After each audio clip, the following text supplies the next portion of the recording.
Welcome into the Saints Insider Postgame Show.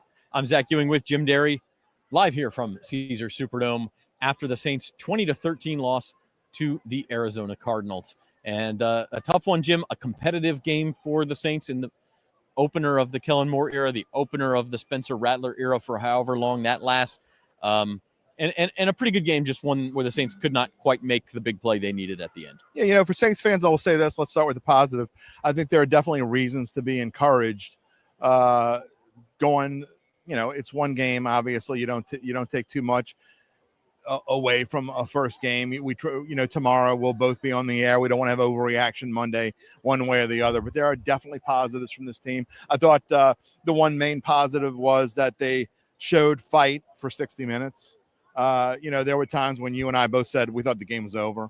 I thought the game was over before you did, and they showed a lot of fight, not just on the last offensive drive, but really on the last defensive drive. I thought the defense really did a nice job all day long. And then Alontae Taylor with the big sack. They sacked Kyler Murray 5 times today. The Saints have had a lot of trouble with mobile quarterbacks a lot in the past, and today I thought they did a pretty good job with that. I thought the defense was better than average. I mean, we talk about whether average, below average, whatever. The offense needs some work. I thought the defense was ahead of probably where we hope they were. Again, we don't want to get into overreaction, but I liked what I saw from that unit. And the offense has got some work to do, and Coach Kellen Moore has some work to do. Yeah, lots to dig into. Obviously, if you're watching this, you probably were watching the end of the game. But a quick recap: Saints are trailing 20-10 with about 5 minutes left. They go on a quick drive, get down inside the 10-yard line, 4th and goal from the 5, elect to kick a field goal to cut the lead to 20-13. Defense gets a 3-and-out. They're able to use all 3 of their timeouts, stop the clock, get the ball back at the 2-minute warning. Alontae Taylor had a sack in that series for the Saints defense. Get the ball back, actually almost at midfield, good field position with just under 2 minutes to go, needing a touchdown to tie the game. Spencer Rattler drives the team down as far as the 18-yard line. They spiked the ball there. They had 13 seconds.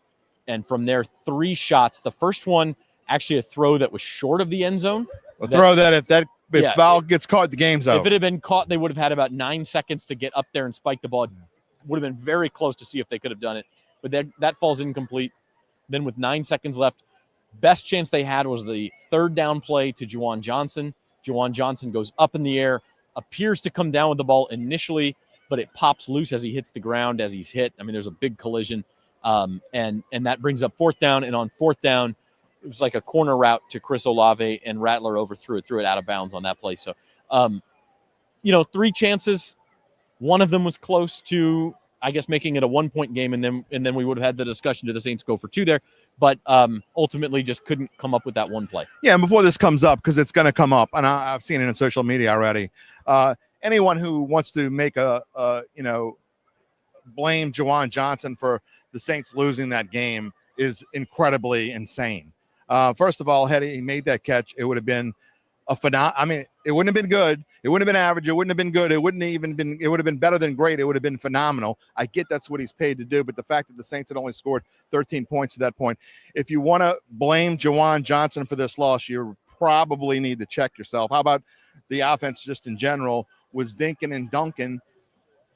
It just didn't, there were times where there was no flow, Zach, and that's what I had a problem with the offense, and I know we're going to get into that, but, you and I both said during the game, when Spencer Rattler is at his best is when you just let him go and let him do his thing, and I just thought there wasn't enough today of letting Spencer Rattler do his thing. There was too much scripted, this is where we're going with the football, and sure, when he makes the one read and he zips it in, he actually can be accurate at times, but I want to see him just let it loose when you got nothing to lose. And I thought really that last drive is kind of like that drive we saw in preseason when he let him back and got the 2-point conversion and they won that game.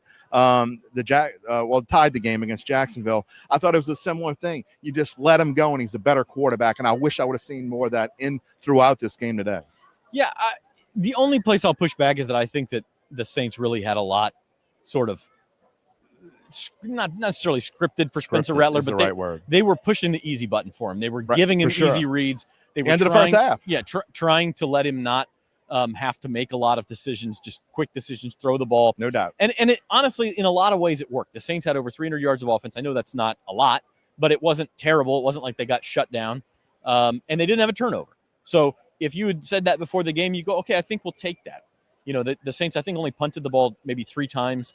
They had several scoring opportunities. Blake Grupe missed a field goal that maybe changes some things down toward the end of the game. Some of your decision-making had he made the field goal earlier in the game. And you get your opportunity at the end. So I think Rattler played fine. Saints actually outgained the Cardinals in this game. Now, some of that is circumstance. Cardinals weren't necessarily looking to push the ball at the end of the game like the Saints were. Also sacked Kyler Murray 5 times for, I believe, 50 yards. Outgained them per play. I think 4.6 yards per play to 4.5 yards per play. So really, as we get into a couple of comments here, Chip McDonald said good energy and Rattler was composed. Penalties were disappointing. Cam has the motor. We will talk some Cam Jordan. He had a good game. Jason Foyard, the stats don't lie. Rattler went toe-to-toe with a veteran and did good. He was fine. Yeah, Spencer Rattler certainly didn't lose you this game. Look, he could have won it and didn't. I'm going to push back. You want to push back? I'm going to push back a little bit. I don't think he did fine.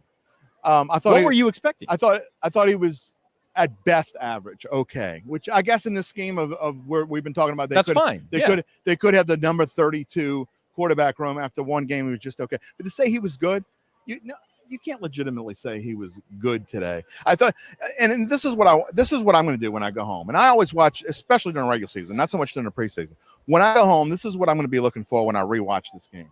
I want to know how many completions did he have? 20, 22? I'll look that up right now. Whatever the number of completions are, I want to know how many completions he had with his first read and not looking anywhere else. And that's what I have a problem with.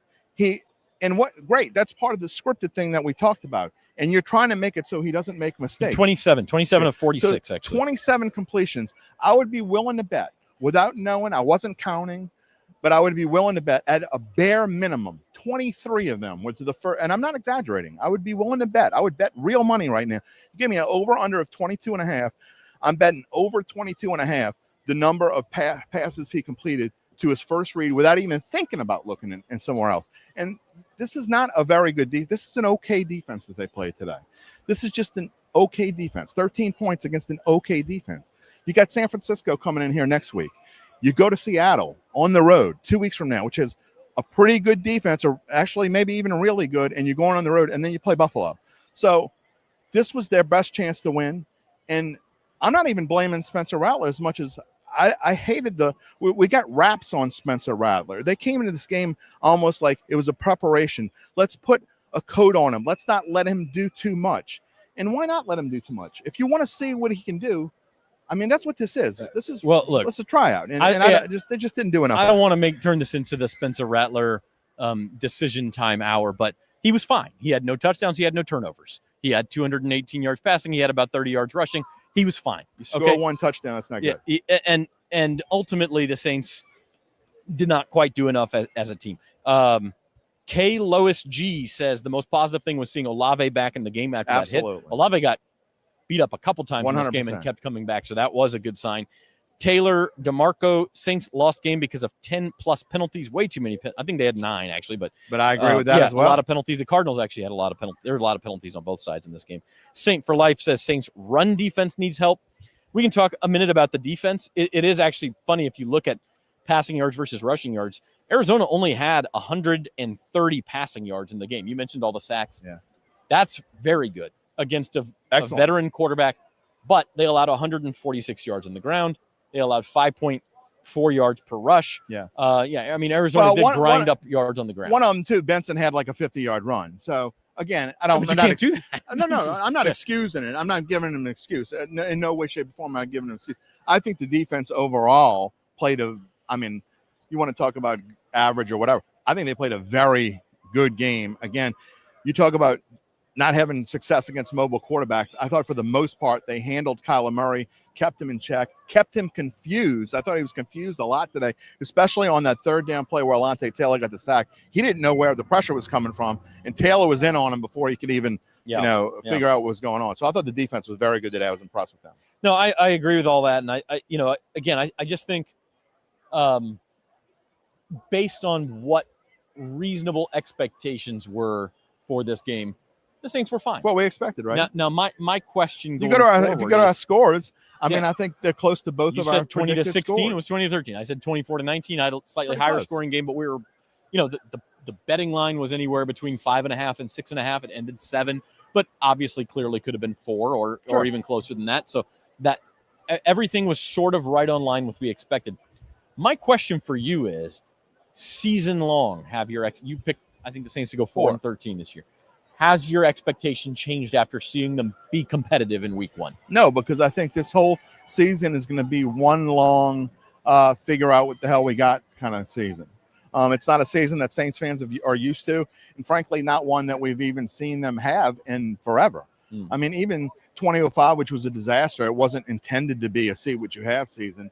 It turned into, it was Katrina, and you didn't have you go back before that, go to 1999 and go to Ditka's last year. That wasn't intended to be a rebuilding year. It really wasn't, to be honest. So you got to go back 3 decades, maybe Jim Morris' first year, maybe all the way to 1986, the last time. That's 39 years ago. So the last time that this team had a true, we're going to the season knowing we're rebuilding. So no, I don't change my opinion on what the record might be. However, I think what we said in the beginning was we want to see improvement from game 1 to game 17. And I already think that today overall, I saw a better team today than I expected to see, even though the score was almost exactly what I thought we would say. Yeah. I think I agree with that. Especially on the defensive side, I thought this team was salty. Yeah, we can talk about the run defense, and they let Trey Benson get around the corner on that play. That was a big mistake. It cost him a field goal, I believe. But they let Marvin Harrison get away a couple times early. Then Kyler Murray had a touchdown to Marvin Harrison that would have been like a 98-yard touchdown. He missed him. Yeah. So some of that's on Arizona, but I think for the most part the defense was pretty feisty, and I think stay healthy on that side of the ball, you'll be in most games. Yeah. Then the question will be, can you find ways to finish them? How many can you find ways to finish? Maybe not more than 4 or 5, but that's where let's talk about another positive, because I know you wanted to get into it, and I'm sure you'll get into it with the guys. But how about the energy and the motor of Cam Jordan to come out? And look, he gets a sack on the first play. Great. It was almost like they opened the door and said, here you go. Here's it was weird. He wasn't blocked. 21st. Yeah. But I thought, I watched him throughout the game. He got another half sack. And it wasn't just the fact that he got 1.5 sacks, but he was noticeable today. And you remember last year, we went through I don't know how many games we saw last year where he was just non-existent. And so today he looked like he had a fresh motor. I don't know if that lasts for 17 games. Maybe he knows this is his last hurrah and he's going to, try to give it everything he can in his 15th and maybe final season. But there were lots of things that were pleased about. Demario Davis had a few nice plays. Overall, I was, if there was one weak spot, I thought it was maybe the linebacker and maybe overall the linebacker play, because besides Demario Davis, I don't know that I saw much else there. But the defensive backfield, I thought did a pretty good job too. Again, you're talking about, you don't know what Kyler Murray is going to do. If he runs out of the backfield, you got to be ready to abandon your receiver and get in there and make a tackle. But I just thought overall, I liked Brandon Staley's scheme. They were aggressive. Like you said, they came out with a chip on their shoulder. Maybe they've been listening to some things that, we were 30th in the NFL last year. We're going to be a whole lot better than that this year, and they certainly were better than 30th in the NFL today. Yeah, absolutely. I think their safety tandem, Justin Reed and Julian Blackman, absolutely, very good safety tandem. The corners, we'll see. Kool-Aid McKinstry was the one who got beat a couple times. But even the long pass, he also to Harrison, made some plays. Yeah. The long pass to Harrison, that was Kyler Murray's best pass of the game. I don't think there's any question about it. That was a drop in the bucket. And, yeah, maybe he got beat by a step, but when you're talking about a 45-yard, 50-yard pass, whatever that was, when you're talking about, a literal dime drop in the bucket, I thought McKinstry's his coverage there was not that bad. It was just a fantastic pass. A couple more comments rolling in here on the Saints Insider Postgame Show. Feel free to leave your comments or questions, and we will get to them live. Our producer, Spencer, is sending them to me. Lance says, can somebody tell Rattler he doesn't have to throw to the first receiver? I think Jim's asking the same question. It's okay to work through progression. Staley called a good defense, but Kellen panicked and went away from the run. I agree with that. Yep. And then K. Lewis G says, Arizona has a good defense. What do you expect from a second-year QB? Moore tried to keep it simple. First read is fine. They're not that good of it. They're an okay defense. But I actually agree. Not bad defense. I actually agree that first read is okay for Spencer right now, if that's there. Look, The problem if you're going to keep it simple for him, let him take the easy completions. Yeah, well, he was better. See, I thought he might struggle a little bit when it's a known passing situation, which is what we had obviously that entire drive. But again, I thought that was his best drive. I mean, honestly, I thought he did what he, you let him go free. Take the reins off of him a little bit. You have nothing. This team has nothing to lose. Okay, I don't know why they're so scared to just let Spencer Rattler go free and let him do his thing. But that's, again, I thought the coaching was. I thought Kellen Moore did a really rough. He was rough today. Okay, let's dig into that. I mean, I thought he had a terrible first game. Well, you want to talk about some? We could talk about average to maybe slightly below average offense, whatever. We could talk about good defense, but I thought there were some coaching decisions that made no sense today. So we need to dig into the end of the first half scenario. But let's leave that aside just for a second. You said he did a terrible job. You must be talking about more than one situation. I'm talking about the play calling, which is his. That is his job for the play calling. And I know, okay, you're okay with it. I'm not okay with having these scripted dinks and dunks. You could say whatever, that his numbers were okay. They weren't that okay. You know what's not okay? 13 points in a game is not okay. And so, yeah, they had a missed field goal. Let's call it 16. Call whatever you want. But they scored one touchdown today. It was a really nice run by Alvin Kamara, who Alvin Kamara had most of that drive that they scored on. That is not okay. And I just thought the play calling was, they get conservative when they get close. The play calling was easy to figure out what was coming. You got to mix it up. And I don't think that – I thought Kellen Moore must have wrote a script before this game, and he just stuck to it. And I'm not even talking about before half. We'll get into that because that was ridiculously bad. First of all, I actually disagree with you. I think young team, keep it simple, take what's there, and then at the end of the game you go try to win it. That's what they did. They just came up short. I think if they got really lucky to have a chance to win it. If you get too aggressive, you're going to invite mistakes. And the Saints they really didn't make any mistakes in this game. You have to give them that. They kept it close. They gave themselves a chance at the end. Let's be realistic. And I know the stats you'll say the stats are even and all that, but let's talk about the flow of that game, and you watch the end of that game. The Cardinals had multiple chances to put that away and didn't. Is it just because of how good the Saints played? Yeah, it had a lot to do with how the Saints played on defense, but I don't think the coaching was that great on the other side either, to be honest. And so we're not even talking about that. I just think the Saints were very lucky to have a chance to win that game, or at least tie the game at the end. Whether they would have gone for the win or not, I don't know. I think they would have probably gone for 2, but regardless, to be in that situation. But, all the things leading up, the first half, we talked about it. Not only do you not call timeout and you let the clock down. Let's dig into that. Okay, so just to recap the situation in case anybody missed it, you were in church late. You just, went to the bathroom with 2 minutes left in the half. The Cardinals are on a drive before the half. The score at this point is 10-10. 10-10. That's right. It's a tie game. Okay, Saints are right in the game. Arizona is driving. They converted like a 3rd and 12 with like 3 minutes left. They get the ball inside the red zone. The clock's running down. It goes down to the 2-minute warning when Arizona, I believe, 1st and goal from about the 10. Right. Arizona runs a play. Tackled in bounds. 35 seconds run off the clock. Arizona runs another play. Tackled in bounds. 35 more seconds run off the clock. The Saints have all 3 timeouts in their pocket. Kellen Moore chooses not to use any of them. Arizona ends up scoring a touchdown with, I believe, 32 seconds left in the half. They go ahead 17-10. The Saints now have 32 seconds and all 3 timeouts. And then after the kickoff return, I think we're down to 28 seconds. And the Saints they ran Alvin Kamara, got 3 or 4 yards, and they let the clock run to halftime, which at that point, I don't have a problem with that because you've only got 30 seconds anyway. My problem is if you had called your timeouts, even 2 of them maybe, and you save 1 for offense, fine. You have more than a minute. Spencer Rattler has shown he's pretty adept in this 2-minute situation. That's one of his strengths. Agree. You are going to have a shot at a field goal there, if not more. You know what that screams to me, besides the fact you have a rookie head coach who just didn't know what he was doing right there? I mean, let's be honest. I mean, I'm not trying to be mean, but that's you had a rookie head coach who just lost track of where they were. But it also screams, I don't want to put my essentially rookie quarterback in a situation to, and I know he's second year, but in my mind, he's a rookie. I don't count what he did last year. I don't want to put my rookie quarterback in a situation they have to run a 2-minute drill and make a mistake and make a mistake and then compound the problem. And I really thought that's what that was at the end there. And that's that's even worse than just not knowing the situation.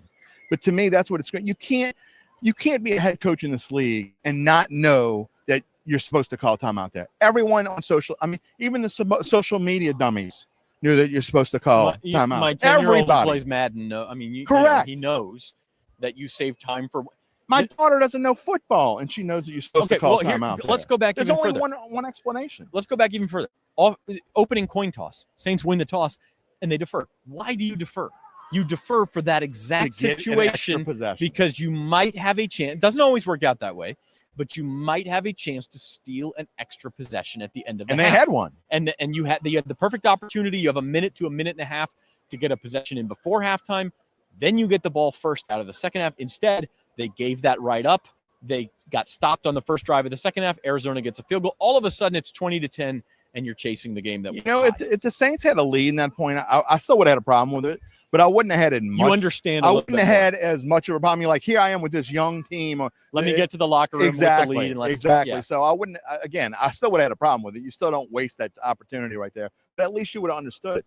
I'm telling you, the only thing that makes any kind of sense whatsoever. I mean, you're talking about a grown man who's been in this game since he was probably 5 years old, and he's waited for the opportunity of a lifetime. You're telling me he doesn't know he's supposed to call timeout there? You're telling me no one on the sideline right there is telling him, Coach, what are we doing? We got to call timeout. You can't tell me that's the case. The only thing that makes sense is he was being conservative, and he didn't want to put his young quarterback in a position to fail and have either people go against him or say that was the wrong thing to do or start turning against him or whatever it was.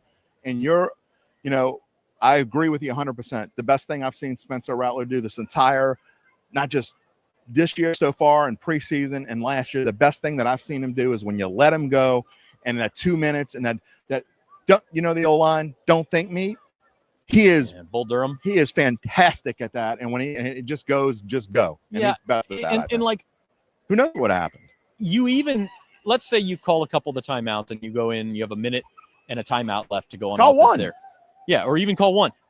You still have the choice if the drive is not developing the way you want. Make them use to pull the timeout, plug, make them use timeout, punt it back with 20 or 30 seconds left, and they probably are going to be conservative, and you can still get to the locker room, okay? So, yes, was there a chance Rattler threw an interception or something? Sure, there always is. But I thought it was way too conservative. I didn't understand it. And I think if we see Kellen in that situation again, he'll have learned his lesson. Here's something that I want to see going forward, and I hope he learns this from this. I want him to go – this is the fan part of me, okay? And this is the podcast. This is the columnist, the fan part of me that's coming out when I say this. I want to see him play the rest of the season like he's got nothing to lose, because he's got nothing to lose. This team has nothing to lose. No one expects anything from this team. Go out every week like you got nothing to lose, and don't pretend like you're something that you aren't, and just go out there and let it loose. Yeah. And if you make mistakes, Spencer Rattler didn't throw an interception today. You know why? Because they didn't put him in any positions to take a chance on making a mistake. And you got to give him some credit for that. He had some tight throws. Don't take it the wrong way. I'm not getting on Spencer Rattler. I'm more upset with the way that the game he was pushed, the way that he's obviously been coached all week and for the last month and whatever it is. You got nothing to lose. Just go for it. A couple things to close on this topic. Number one, look. Whether that's improvement or learning from the situation or just happening to find the right solution, I don't know. But he used his timeouts perfectly in the second half. He used them exactly as he should have. All three of them on that drive before the 2-minute warning gave his offense as much time as possible to go tie or win the game. Agree. So give him credit for that. Don't want to act like he's always in the wrong here. Number two, think about the best head coaches in the NFL. Who are the best head coaches in the NFL? Oh, I mean, you could go through and make. Andy Reid. Well, Andy Reid, but I mean, just the one. I'm trying to think of how Sean Payton would have coached the last half of that first half, and it wouldn't have Kevin been O'Connell. Any of the Matt LaFleur, any of these guys are not throwing a possession away. They're not doing it, and so to throw a possession away, to me was big time coaching malpractice, and we'll see if Kellen learns from that. Well, you know me. I tend to be, when it comes to football, at least, be more conservative than not. But with this team, I would throw conservatism out the window. I'd be okay with going for it when you're not supposed to go for it.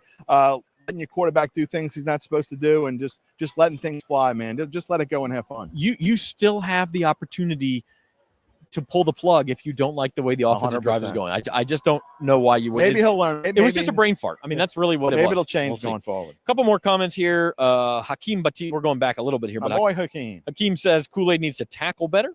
Reed missed a few tackles. They'll get that cleaned up. There was a few tackling issues, not nearly as bad as last year. Yep. I'll give it 20 points. Stefan says, you think Young being available would have been a big difference? Maybe. I mean, it's hard to say. But this way, it wouldn't have hurt. Yeah, does he make a big play? Like, it wouldn't have hurt. Honestly, the Saints D-line played well. I thought they did too. Did they play that much better with him? Sure, maybe. I think maybe it would have made a difference in the final score. I mean, I don't think you could say he makes 7 points of difference. But if you want to point to a play, Trey Benson's run, Chase Young's very good at setting the edge in run defense. And they did not set the edge on that play, and that cost him at least a field goal. So could he have made a difference? Sure, he could have made a difference. Good call right there. I think Trevor Payne could have on offense as well. Lance agrees with you. Kellen Moore's second half play calling was weak, no imagination, very conservative. Clovis, and this has to do with maybe with the pinning point. Jim, do you think the line would hold up long enough for a second read? You know what? I'm glad someone asked that question, because I didn't want to go up before our guys come out here with saying this. I was actually pleasantly surprised at how well the line played. As poor as Dylan Radins was in the preseason, I thought he did a decent job. Now, we didn't see we missed some time there with Fuaga. I don't know. Did we ever find out what's wrong? I was just looking that up, and actually that was the next comment I was going to read from Lance. So I don't know. As I'm standing here, I don't know what's wrong with Taliesin Fuaga. Was Fuaga hurt or did he get benched? He was hurt. It was a knee injury. He was listed as questionable to return. He did not return. Asim Richards came in, and he was in a lot before that in the eligible position. And I look, I got to give the O-line, if you can ask me to grade them, give them a grade, I'm going to say they did a solid B to B minus. You're grading on a curve anyway, yeah. I mean, look, again, you're talking about a unit that I don't expect any came in, not really, because they've been bad in the preseason. So I wasn't expecting a whole lot. And I thought they held up and did an okay job. So to answer your question, long-winded answer, yes, I think they would have held up long enough to give them a chance at a second read. Our reporters from the locker room, Alvin Kamara said he talked to Fuaga, and Fuaga said he's good. Take that for what it's worth. Well, I mean, you more conservatism, but you just never know. Sometimes guys say they're good, and then you come to find out they're out for a month. So we'll see. We'll see about that. But I don't know if they would have been back if he wasn't good. He was sitting on the bench in his uniform. Sure. Usually, if they're not good, they send him back and let him put street clothes on. So I think he's probably Let's go through some final stats, and then we will go through.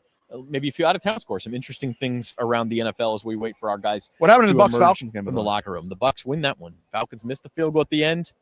23-20, Bucs win. They're on their way to another division title, road win against their biggest competition. There he's right again. Yeah, it's that was a fascinating game. The Falcons took the lead at the end. Michael Penix's run. Bucs go all the way down, take the lead back. But missed the extra point. Going back and forth. They missed the extra point, opened the door for the Falcons, but the Falcons missed the field goal at the end. So Bucs win that one 23-20. Okay, some final stats from this one. Saints had 315 yards. Cardinals had 276. Saints were 208 passing, 107 rushing.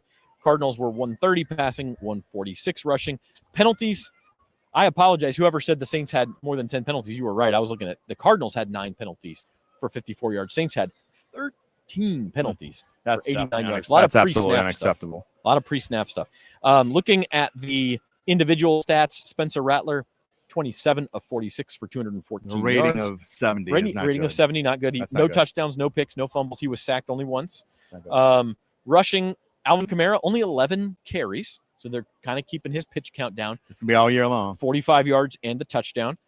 Rattler, 4 carries for 29 yards. Kendry Miller looked pretty good, I thought. What I saw. 5 carries for 24 yards. And the rookie Devin Neal, his first 2 career carries for 9 yards. 4 and 5 yards. Leading receiver, Juwan Johnson, 8 catches, 76 yards. Oh, but they'll be blaming him. Olave, 7 catches, 54 yards. He looked good, I thought. Rashid Shaheed, 6 catches, 33 yards. Brandon Cooks, 3 for 26. Devon Vele, first game as a Saint, 1 catch for 13 yards. And Kamara, 2 catches for 12 yards. Leading tacklers in the game were the linebackers, Pete Werner and Mario Davis, each with 9. Werner also had a sack. Kool-Aid McKinstry, Julian Blackman, 7 tackles each. Carl Granderson, 6 tackles, including 1.5 sacks, and we mentioned Cam Jordan 1.5 sacks. And All right. I think I've gotten my dismissal. I think our guys are here. Any quick thoughts to wrap up here? Look, I'm going to say this overall. It was very close to the scores that both you and I predicted on Friday on Datitude. And I will say this. If you're looking for some hope for this team to be at least fun to watch, I think you saw plenty of moments today. Again, the defense was very impressive. And I think Spencer Rattler can definitely get better. You gotta stop putting your receivers in harm's way. But other than that, overall, I liked what I saw today, and it was definitely more enjoyable than I thought it would be. All right. He's Jim Derry. You can catch him on the Datitude podcast every Monday, Wednesday, and Tomorrow Friday at 11 a.m. So check him out tomorrow on his Datitude YouTube page. Thanks, Jim. Thanks, Zach. All right. We're going to let Jim hand the mic off to the first of our beat writers here. We're going to let them go around the other way. Matthew Paris is up first. All right, I guess so. How's it going? Matt, Saints fall to the Cardinals 20-13. What are your initial thoughts on this one? Yeah, I thought it was a game that you knew that the Saints going in, it was going to be maybe a difficult year. Like, you just hope that they played hard, and they did that. And I thought there were some good things from that. I thought Spencer Rattler looked pretty good, all things considered.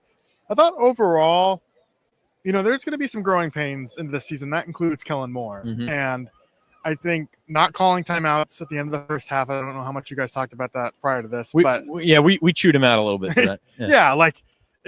I think that's part where, he'll probably look back at that and say, I should have called timeout. Did he comment on that in postgame, or did you? He did. His answer was a lot better than it was at the end of the half, where he said he wanted to save him. He didn't say that, but he said that they had talked about it, that they were waiting to see what Arizona did. That's my problem with it, is they just let Arizona dictate the tempo a little bit. He said it wasn't, Spencer Rattler wasn't a factor there. He wasn't trying to be conservative because he had a young quarterback, for instance. But, you look at a one-score ball game, and if you could have gotten one extra possession at the end of the half there, that's maybe where it could have played a difference. So I don't think it's anything that, I'm not out on Kellen Moore as head coach by any means. It's just it's going to be a thing where your head coach kind of needs to learn on the job. And same thing with the penalties. I think that's also indicative of, hey, Kellen Moore wants his teams to play fast, and you're going to have some penalties sometimes with that. It's just about finding that balance. And I think as the season goes, the Saints' goal this season, besides to win as many games as they can, or to find out an answer at quarterback, you should try and feel as good as you possibly can about Kellen Moore at the end of the season. And this is the type of game that you hope he learns from and you going forward. Yeah. So if you're the professor of this class, you're grading on a little bit of a curve and saying the Saints did fine. Yeah. I mean, they were the explosives again on defense were just horrific. That was a huge problem for them last year. I thought the pass rush was a lot better. That was encouraging. The run defense was so. 4.7 yards on passing attempts, or I think that's right. Yeah, that's not great. You want to see your quarterback push the ball down the field a little bit more, but at the same time, 4.4 actually, even worse. Yeah, Arizona was really playing that shell coverage and kind of forcing Rattler to take what the defense was giving him. So I do grade a little bit on a curve, but I don't know. They still scored 13 points, and the defense was encouraging, I thought. Overall. Saints had one play longer than 15 yards. It was Alvin Kamara's 18-yard touchdown run. So the Cardinals had, of course, a 52-yarder, a 45-yarder, I think a 25-yard pass to Trey McBride. You're right in that the explosives were definitely on Arizona's side. Having said that, I think the Saints defense, showed us a little something. They showed what they will look like under Brandon Staley. Cam Jordan got a sack and a half. He got involved. We saw a pretty good pass rush. They allow less than 300 yards, some encouraging signs there. Yeah, and I thought even the way that they approached Kyler Murray, really Kyler Murray's best run of the day was that his first one. It was a 13-yard rushing gain, and you think, okay, here the Saints go again. Yet his second rushing attempt was sacked at the line of scrimmage. The third one was sacked for no gain. They were getting to him, and the fact that the line did force pressure the way they did, and I thought Brandon Staley did a nice job of mixing in certain pressures. Obviously, the Alontae Taylor sack at the end of the game. Like, it's what you want to see. You want to see from your coaching staffs, like, how do you attack certain opponents? And I thought the emphasis with tempo on offense was a nice, encouraging sign. And the way that Brandon Staley mixed in when or when not to pressure, I thought was also encouraging. But, you're sitting here 0-1. It was a winnable game. Like, if Saints fans are frustrated, I definitely get that. Yeah, no, 100%.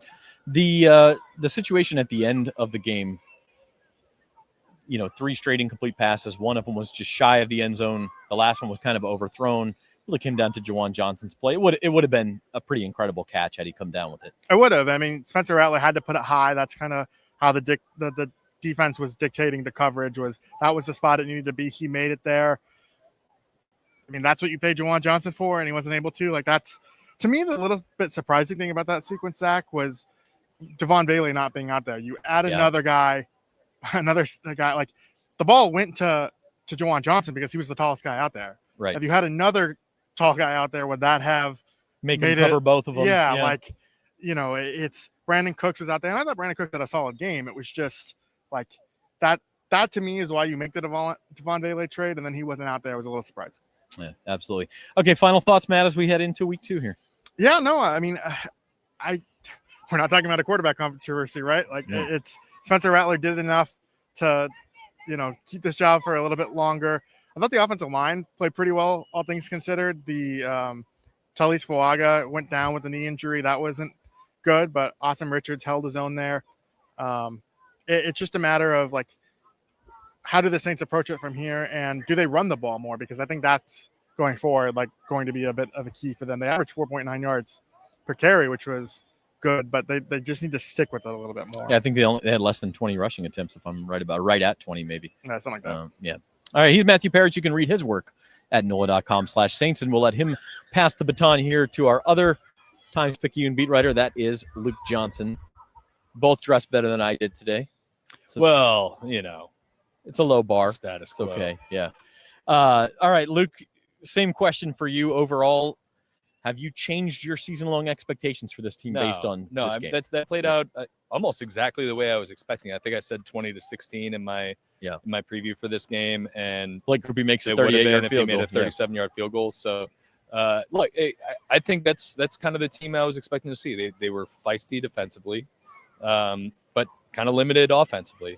And I don't know if I necessarily expected to see 13 penalties out of this team today. A lot of them pre-snap penalties, but for the most part, I think that's kind of who we expected. Some good things, but ultimately not enough to win the game. Let's start on offense. What grade are you giving Spencer Rattler today? He's 27 of 46, I think 218 yards, 29 rushing yards. Yeah, I mean, it depends on are we grading on a scale or yeah, I think he's fine. He's fine. He kind of was who we expected him to be. He made some really good plays. He made some plays with his legs. That was encouraging. But there was still some stuff missing. Even on the interception that was called back, it was one of their very few times where they didn't have, 2 safeties deep, taking away the deep threats. He had Rashid Shaheed one-on-one with a rookie, a good rookie, but a rookie nonetheless. And he let the throw kind of drift too far in the middle of the field, and it was picked off. And, the play didn't end up hurting them because Arizona got a penalty on it. But, it was it wasn't bad. I think that's encouraging. No touchdowns, no turnovers. I mean, it was just kind of what we expected. It was he's like a C+ quarterback right now. The rest of the team maybe isn't good enough with a C+ quarterback. Give us one thing you were encouraged by versus your expectations, and one thing maybe you're disappointed by. I mean, how about Cam Jordan? Right, 36 years old, playing in his 15th week one. He has a sack for an 11-yard loss on a really good mobile quarterback on the third play of the game. He flashes again later on with another half sack that he split with Carl Granderson, but really he got there first. I mean, if they can get play like that or something even close to that out of Cam Jordan, you have to feel pretty good for when Chase Young comes back. I thought the defense generally today, I mean, there was the 2 explosives. One of them was just clearly an error defensively. There's somebody basically just no contain on the edge on a big 52-yard run play. But the other one, I mean, it was pretty good tight coverage from Kool-Aid McKinstry. It was just a great throw and a great play by Marvin Harrison Jr. I think you can live with your guys getting beaten one-on-one situations occasionally. So, like outside of those two explosives, I thought they played a pretty good game defensively. And that's kind of what we expected. I think we expected this defense to be a little feisty, and I think they were. And then maybe one thing that kind of disappointed you relative to your expectations. Well, I mean, everybody's going to harp on the penalties, right? That's just like, you cannot have that. I don't know exactly how many of the 13 penalties were pre-snap penalties, but it was quite a lot. So like, this is going to be a team that like needs to eke out everything to win games this year. Like, it's just top to bottom. Like, they're not going to be able to play that way and win football games. And Spencer Rattler said it today. I don't know if I necessarily agree with him. He's like, he cut that penalty number in half, which is like a normal number of penalties, right? 7 penalties. Mm-hmm. It's like, you cut that number in half, we win the game. I don't know if they win the game, but like, look, they had him on the ropes in the final seconds. Like, maybe he's right on that. Yeah. And not to fuss on it any further, I think the other thing where you talk about on the margins, giving up a possession willfully at the end of the first half is not. I mean, what you want. I was in there and heading out to the locker room when Kellen Moore answered that question, and I don't know, like, I don't think I agree with his take on that. It's like, you give yourself the opportunity to 2-for-1, especially for an offensive minded guy. Like, and I understand you got a young quarterback, potentially like trying to do a 2-minute drill, like in a tight game. I guess I don't know though. Like, I would have wanted another chance to score there. Especially, like, I know Blake Grupe missed a 37-yarder today, but like, he's been nails all preseason. He made one from 58 in pregame. Like, give yourself a chance to put something on the board and steal a possession there at the end, and they just didn't do it. I didn't really understand that. Right. Any update on Talifonga's injury? Is it no real update on it other than it's a knee. Obviously, like, he dealt with a little bit of a minor knee injury in the preseason, and we'll see. I mean, I think it was maybe encouraging that he was, watch the rest of the game from the no injury sideline, tent, but no locker room. Anything. But that's something we're going to have to monitor. I think Austin Richards did a decent job filling in for him in kind of a clutch situation late. The guy they traded for on cutdown day from the Dallas Cowboys. But like, you want that guy in the lineup. He's really, really good when he's healthy. I think it kind of showed a couple of times today that he wasn't feeling 100% because he missed on a couple blocks. I think he had a holding penalty or pre-snap penalty, something like that. So they need him in the lineup though. Like, that's going to be the foundation of this team is its offensive line if they're going to have any success offensively this year. Yeah, I almost wonder if it was he could have continued, but the injury was clearly affecting his level of play. So like hey, let's let him rest the rest of the game. Maybe we're speculating, but all right. He's Luke Johnson. He has written and will continue to write on the game story for the Saints loss to the Cardinals today. Thanks, Luke. Yeah, my pleasure. I'll let you hand off. You can just set the mic down, I guess. We can. Checking on the Saints' next opponent, the 49ers are playing the Seattle Seahawks right now, and I'm going to get you a score real quick. I want to hear this. It was 7-7. It is still 7-7. The 49ers are inside the Seahawks 10 at the 2-minute warning. Fighting Kubiaks. How about the Tennessee Titans leading Sean Payton's Denver Broncos 6-3 late in the second quarter? That's a little bit of a surprise at this point. Rod Walker, columnist for the Times-Picayune and The Advocate and NOLA.com. Your first impressions of this new look Saints team? I think it was a lot of kind of what we thought we would see. I mean, I think we saw some glimpses of an offense that, has some pieces, a defense that we thought was going to be really good, but still a team that's young and it's going to make a lot of young mistakes, and a coach that made some young mistakes, which I probably wasn't expecting, but, we did see that as well. Yeah, he feels that is one thing about that. He feels like such an analytic mind. For him to make that mistake was just sort of bizarre, but we've probably harped on that enough with previous guests. Let's talk Spencer Rattler. Very conservative. I mean, not really what we expected from Rattler, who's kind of this gunslinger and, will make the huge throw and then we'll make a boneheaded play. There was really not any of that on either side. It was just very, very conservative. Yeah, except the one play that was an interception that got called overturned because of the penalty on the other side of the field. But, he was pretty conservative, a lot of short throws, and he completed a lot of passes. I mean, he did pretty well. And then when they went to tempo, he did. I thought that's obviously when he was best. I mean, he gave this team a chance to win at the end. So overall, I thought he had a decent performance, solid performance. Is this, we all picked scores in this neighborhood. Yeah, we all had 20-16 or 24. I think Matt had 26-17, and I had 24-19, and we were all right in this neighborhood. In that way, this is what we expected. Do you see the Saints kind of being in a whole bunch of games this year where, hey, if you make a big play at the end, maybe you sneak out a win, and we'll just see if they can do it? I think that's how this team's going to have to win. I don't know if they can. They're not going to just outscore people. I don't know how much the defense is going to be able to just hold people in check. So I think this is what they're going to have to do and just try to steal a win. And to me, like today, I think this would have been stealing a win. I mean, I don't know if they played well enough to actually win, but they did some things that gave them a chance at the end. So that's what they're going to have to do. Yeah. On the defensive side, since you mentioned it, they do hold the Cardinals to less than 300 yards. Unfortunately, more than half of that was on the ground. I think that's one concern. The other concern is these guys mentioned the explosives. Like 97 of those yards came on just 2 plays. But they did got pushed from the D-line. They had, I think, 5 sacks. I mean, like, there were some very positive signs also. Yeah, I mean, we thought the pass rush would be better, and I think it was. For the most part, they kept Kyler Murray in check. I mean, he didn't run wild like we thought he would do. I mean, he had some yards. I don't know what he finished with, but I don't think he 36 yards rushing. Yeah, I mean, I thought he would do. Like I think it was 38. I think. Well, was it? Yes. At one point, it was 38. Yeah. So, I think they did a good job of keeping him in check because we all know how much the Saints have struggled with mobile quarterbacks. So I think they did a good job with that. Tight ends, still a problem. Trey McBride, I don't know, 6 or 7 catches, maybe 50, 60 some yards. Yeah. And that's been a problem for this team for the past couple of years is tight end. So they're gonna have to fix that as well. But overall, I thought the defense, they played well. They gave this team a chance to win late. So that's what you want. Just for the record, it was 38 rushing yards for Kyler Murray on 7 attempts. Trey McBride 6 catches, 61 yards. Okay. Harrison had 5 for 71 in the touchdown. One of his was like a big. 45 yard reception catch down the right sideline. So, again, it's kind of weird to be sitting here and saying, well, we're going to learn so much about this team today, and it was just right around our expectations. They were competitive, they were feisty, they fought, but ultimately didn't quite have enough. So are your expectations for the rest of the season changed at all, or are you sort of right where you were pregame? No, I think I'm right where I was pregame.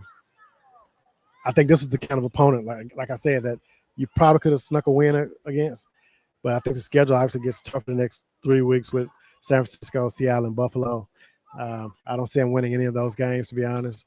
Then the Giants come to town. Maybe the Giants will be another one of those games that you feel like you should win. Or Jackson Dart going to be starting by that time.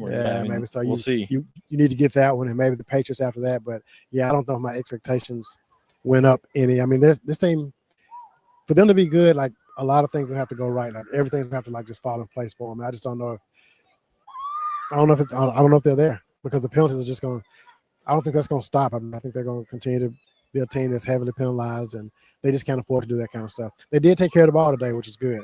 And it's something that I thought would be a problem, but they did a good job of taking care of the ball. They didn't fumble, didn't have any interceptions. Yeah, 100%.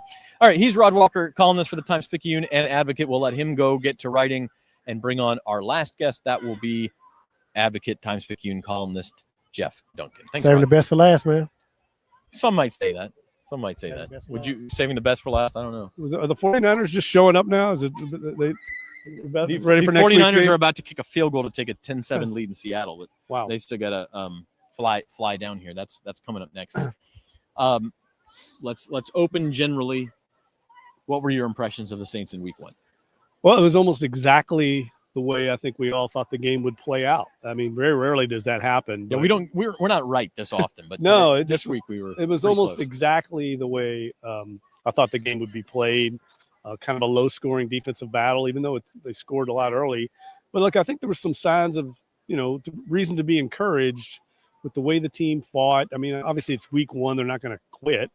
But I was inspired with how they made a game of it down the stretch. I mean, they were down 2 scores, almost looking at 3 scores. Brian Brzee makes that big blocked field goal, incredibly athletic play. That seemed to give them life, some energy, and some momentum, and they needed it because Arizona kind of controlled things in the second half. And I think Spencer Rattler, for the most part, did exactly what he needed to do today. He kept them in the game. He made the throws that were there. He took what the defense gave him. And then, look, they weren't giving him anything deep. A few times he did try and go deep. He wasn't able to connect. But he kept them in the game, avoided negative plays, played with poise, confidence, and gave him a chance at the end. And that's about all you can expect from a team that, let's face it, Zach, this team's outmanned for the most part. And they're going to be outmanned in most of these games. So they're going to have to make up and compensate with effort and maybe some moxie and get creative in the play calling. And I thought the surprise element today played to their favor.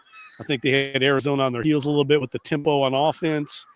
Some things worked out, but ultimately it wasn't good enough. And I think that might be the case, unfortunately, for a lot of these games this year. Yeah, I know Spencer mentioned the penalties in postgame and said if we had half the number of penalties, we win. If there were no turnovers in this game, kind of the rare NFL game without a turnover, if the Saints had gotten a takeaway, maybe they win this game. I mean, they were there, and I think they will be there in games this year. It's just going to be a matter of can you catch a break or two, or can you make a big play in the end? Yeah, look, injuries aren't an excuse, but they are playing without 3 key linemen. I mean, Fuaga went down in the second half. He's a key guy on their offensive line. Trevor Penning didn't play. And Chase Young is a big loss to that defense. He's by far their best pass rusher.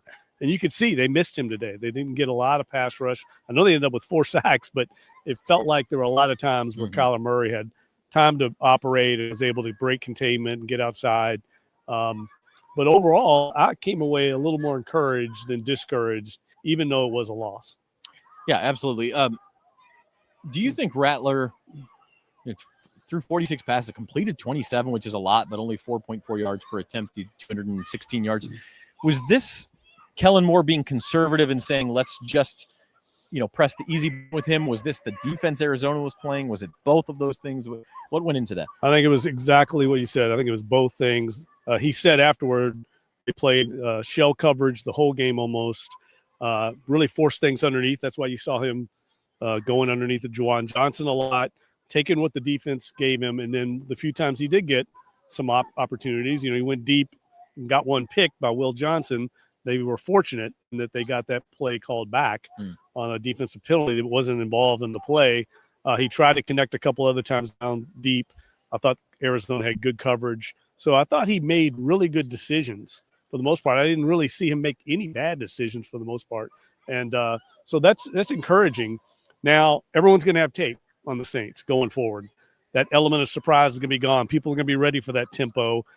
That tempo is much of his advantage as it gave the Saints. I think sometimes it also hurt them because they were not set on a lot of their motions. They had, I think, ended up 6 pre-snap penalties, some false starts. I guess you could chalk some of that up to having some new offensive linemen in there. But they've got to get cleaner because this team does not have the margin for error to overcome 13 penalties in a game. And they're going to be playing better teams even than the Arizona Cardinals. So overall, I was probably encouraged, but this was one I thought they could steal, and they almost did. And to come up short's got to be disappointing for those guys in the locker room. Yeah, absolutely. So, some of this is game state. I mean, in the fourth quarter, you're chasing the game. But the Saints only gave 18 carries to their running backs. Alvin Kamara had 11. I think Kendra Miller had 4, and Devin Neal had 2. So that's, 17 carries to your running backs, actually. Kendra Miller had 5, I'm sorry. So it was 18. Did that surprise you? Did you expect them to want to establish that run a little more? Yeah, I was a little surprised, and I hope that's just an anomaly from having to play catch-up. I mean, the Saints led for 4 minutes, I think, in the second quarter. They were up 7-3, and they were behind the rest of the game. So they were playing catch-up for the most part from the 9-minute mark of the third quarter on. They were down by 2 scores. So they were really having, I think, to abandon the run a little bit. And I think that's got to be a big part of the game plan. We know Kellen Moore, his track record is to run the ball. They've got to run the ball better, though. I didn't think they really, when they did have, opportunities to run, wasn't a lot there. And that's something that's got to get better. Look, losing Fuaga was a big loss. I mean, he's one of the best run blockers they have, maybe the best. So that might have also factored into the game planning. But got to get more balance. You can't have Spencer Rattler throwing 46 passes. I mean, that's a lot of passes. Yeah, true. On the defensive side, we did this a little bit early, but I do want to give some flowers to Cam Jordan. He looked rejuvenated. I don't think you're getting a sack and a half out of him every week, but he's still got some juice left. Yeah, I agree. Look, and he was talking about it in there. Cam, he's always effusive in the post-game locker room. But, he had a huge play on the opening drive that really killed that drive.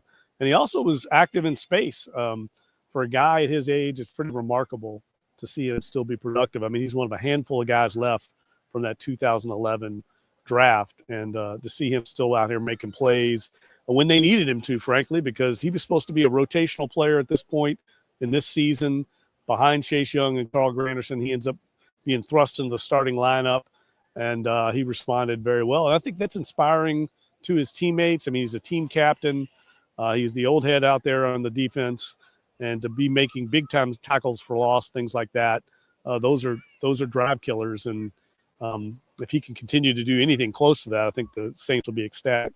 Yeah, I mean, I don't have it in front of me, but I think the sack and a half moves him into the NFL's all-time top 20 Correct. on the sack list. They were wearing gold jerseys today. You can fit that guy for a gold jacket 5 years after he decides to hang it up. I mean, he's had that type of career here in New Orleans. Final thoughts, Jeff, before we let you go. The Saints kind of meet but don't exceed expectations on this day. Are your expectations changed at all for the rest of the year? No, I think this is kind of what we're going to get week to week with this team. I think they've got to put this one behind them very quickly. San Francisco comes to town.